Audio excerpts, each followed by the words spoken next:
The Jerusalem Gift Shop, 10% off everything. Coupon code ILTV.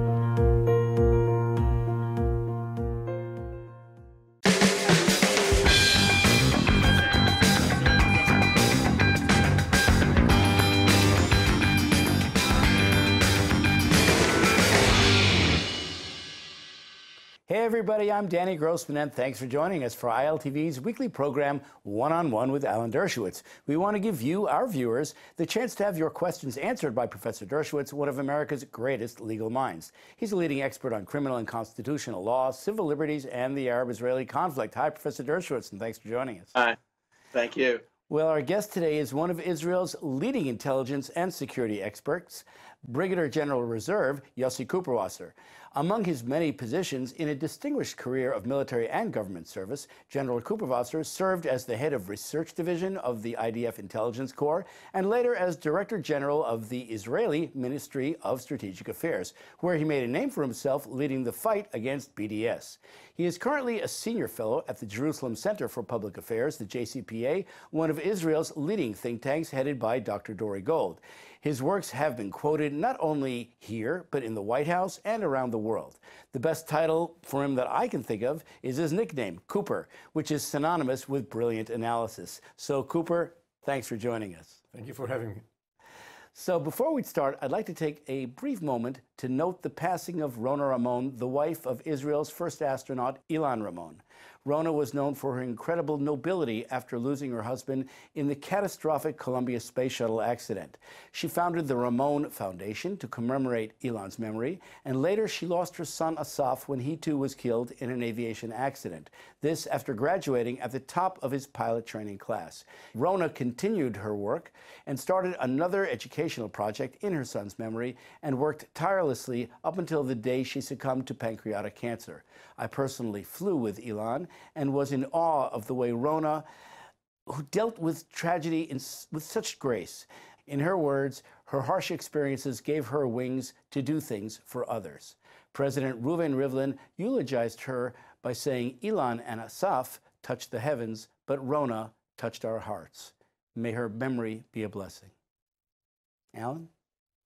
Well, you know, when you hear stories like this of losing two dear ones to you, you understand really for the first time the story of the Akedah, when God says to Abraham, bring me your son, the one you love, bring him up to the top of the mountain where he may be sacrificed. Israelis understand that. So many of them have to bring their sons and now their daughters up to the top of the mountain where they may be sacrificed in the interests of defending the Jewish people and the nation state of the Jewish people. So the death and the suffering of that family touched us all over the world, and our sympathies go to the remaining members of the family. May you be consoled by good memories and the knowledge that your family was so heroic and dedicated to defending the nation state of the Jewish people.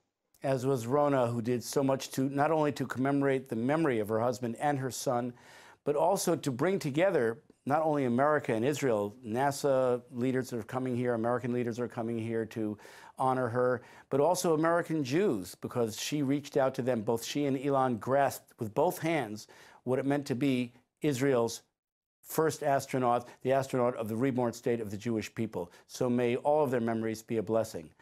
You know, my nephew, Adam Dershowitz, who was in the astronaut program, he couldn't fly because he had been born with one kidney, unbeknownst to anybody, got to know Ilan just before the great tragedy, and they were together in Houston. So it touched my family as well. Of course. Well, Alan, before we turn to Cooper, we'd like to start with a quick video question from Ariel, who's currently studying at the IDC, the Interdisciplinary Center in Herzliya, but she hails from Los Angeles, so let's hear her question. Hi, Alan. My name is Ariel Baltzell, and I'm from Los Angeles, California.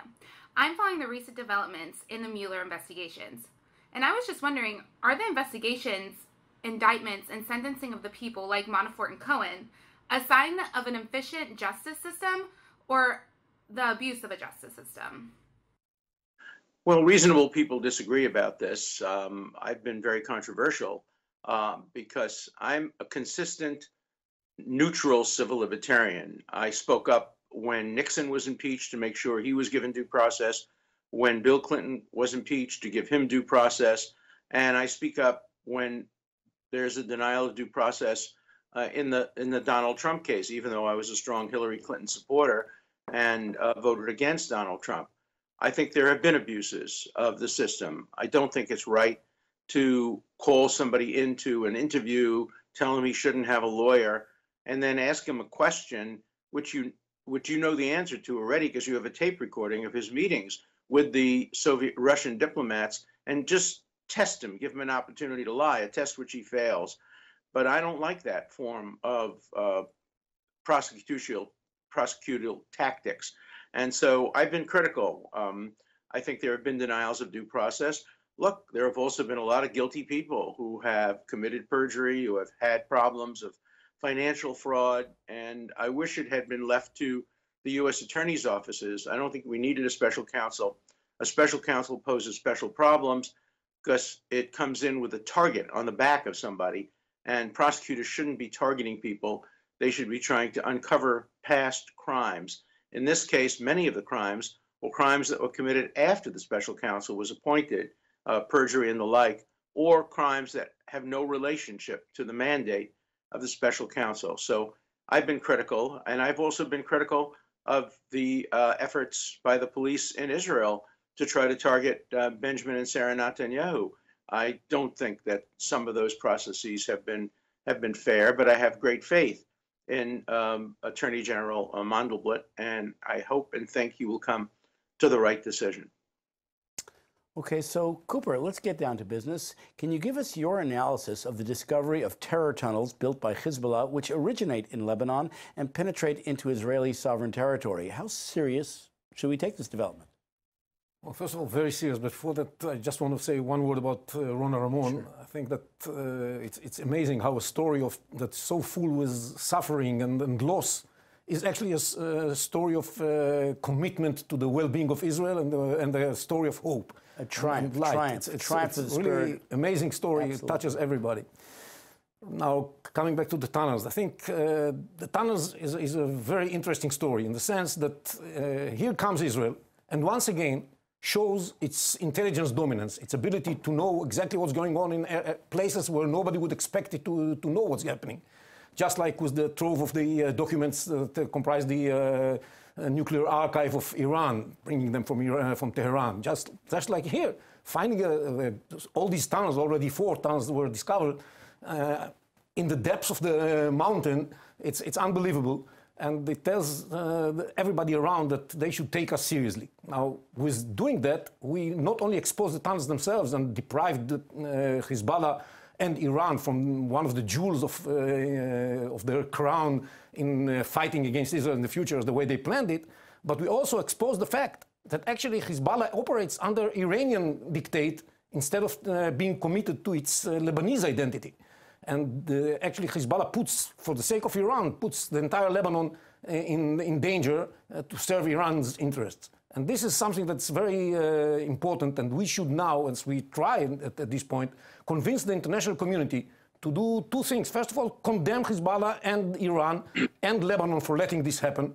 And this is something that has not yet been done. And secondly, declare or designate Hezbollah as a terror organization, because until now, with the exception of the United States and the Arab countries, the Europeans and the UN have not decided to look at Hezbollah as a terror organization. Now, with everything that they've done now, it's so clear that they are, and all this idea of separating between the political wing and the military wing, do you think that a couple of operatives of Hezbollah didn't have what to do in the evening, so they dig the tunnel into Israel?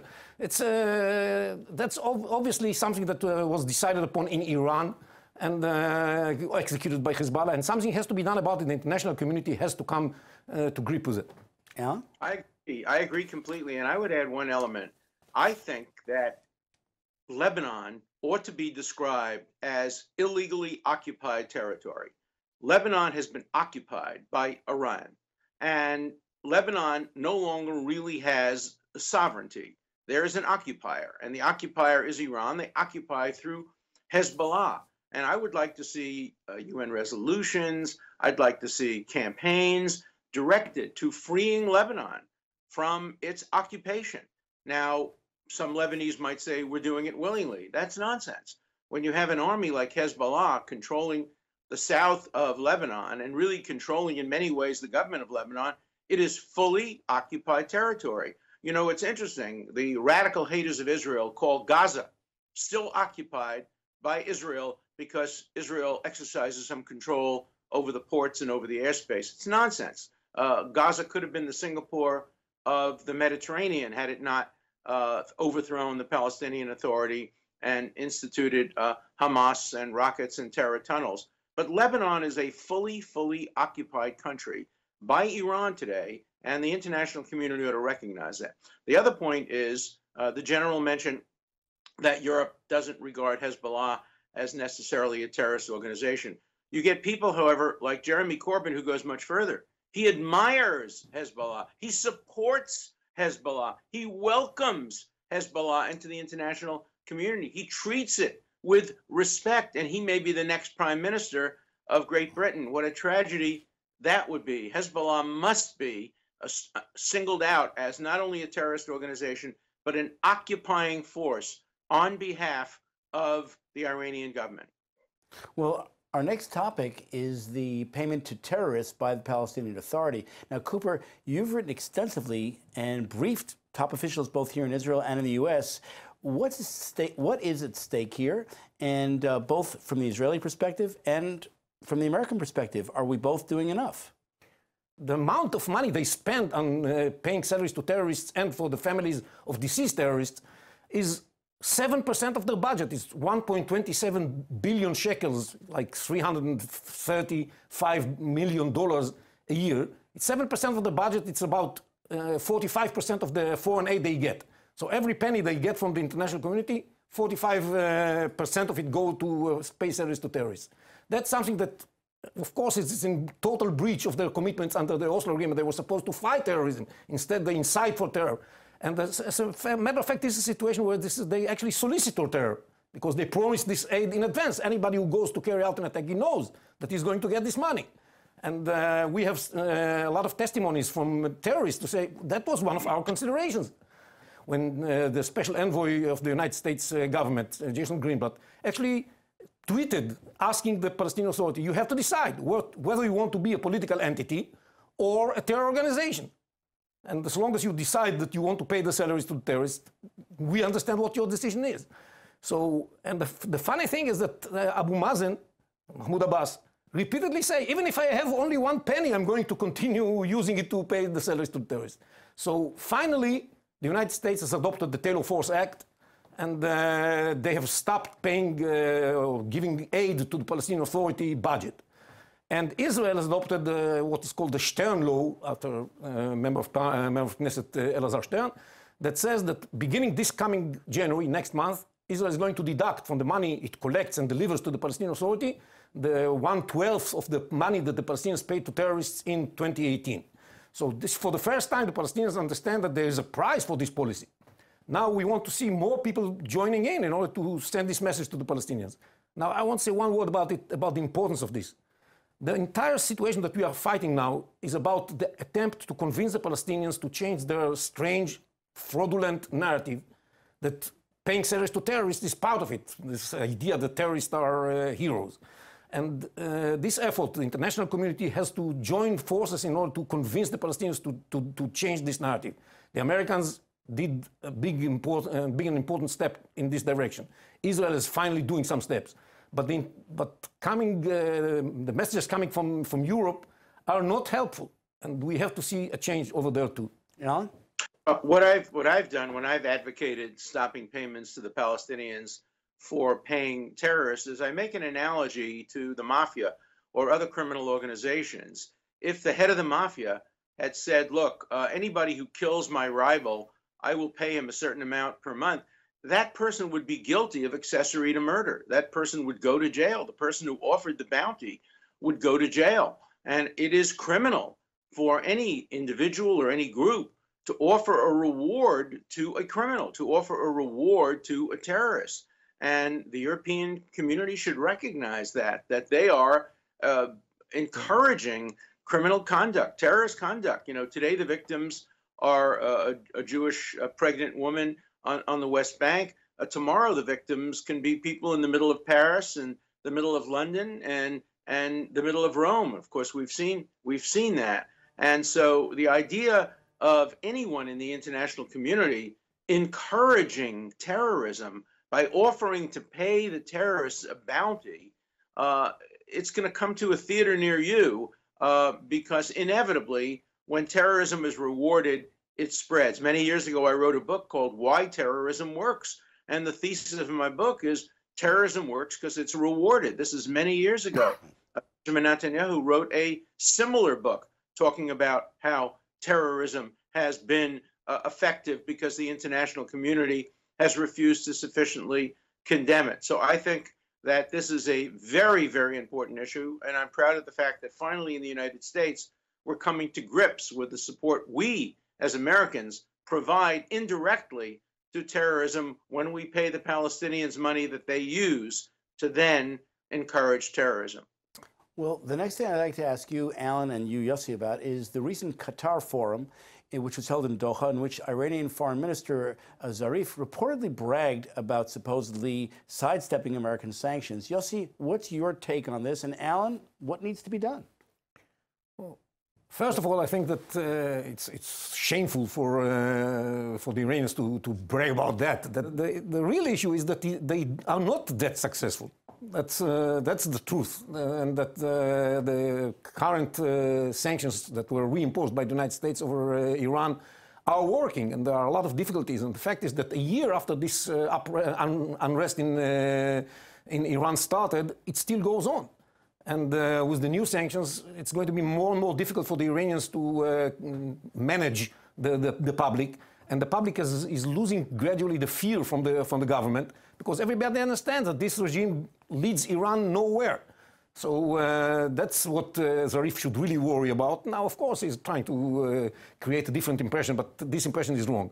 And the truth is that whereas until 6 months ago, the feeling in Iran was that they may somehow manage to keep this safe way to an arsenal of nuclear weapons through the JCPOA, the Iran nuclear deal.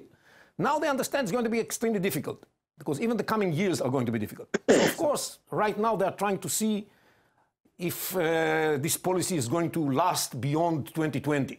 Alan, can I get your take on this? What needs to be done? Look, I think no American administration has done so much harm in so short a period of time as the last years of the Obama administration. I'm embarrassed to say I voted for Obama both times.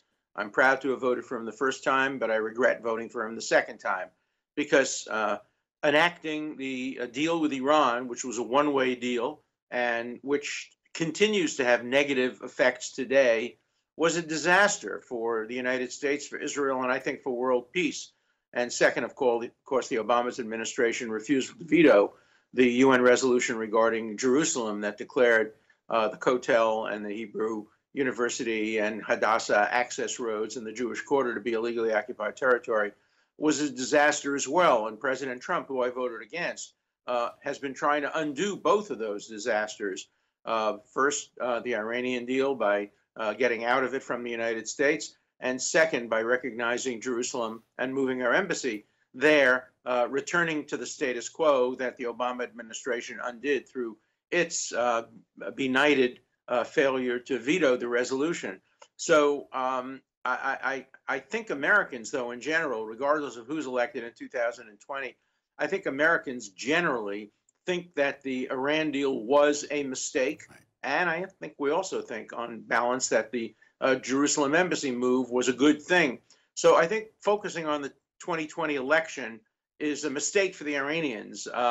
We have to be careful, because the Iranians might try to do what the Russians try to do, namely influence the elections. You know, with the internet and technology today, it is possible for foreign countries, and Iran is very sophisticated in a high-tech way, as is North Korea.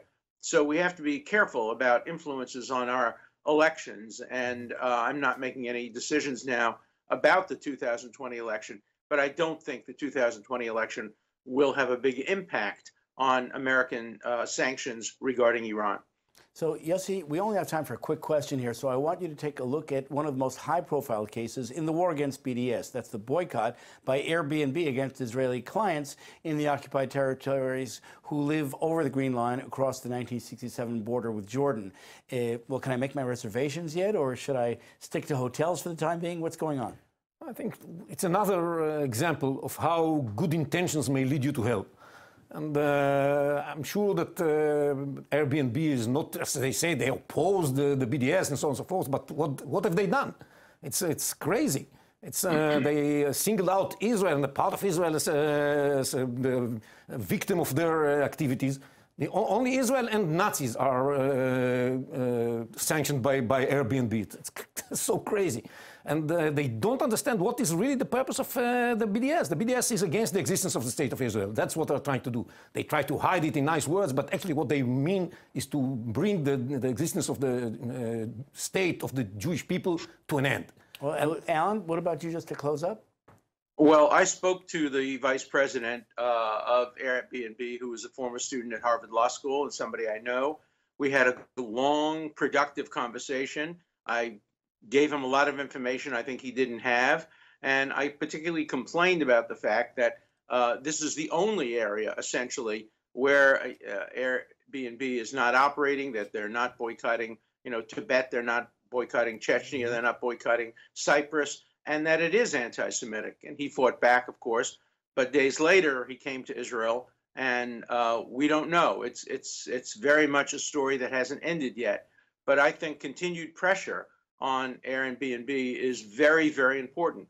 I told the vice president there's ways of getting out of this thing without having a confrontation. Let the people decide for themselves.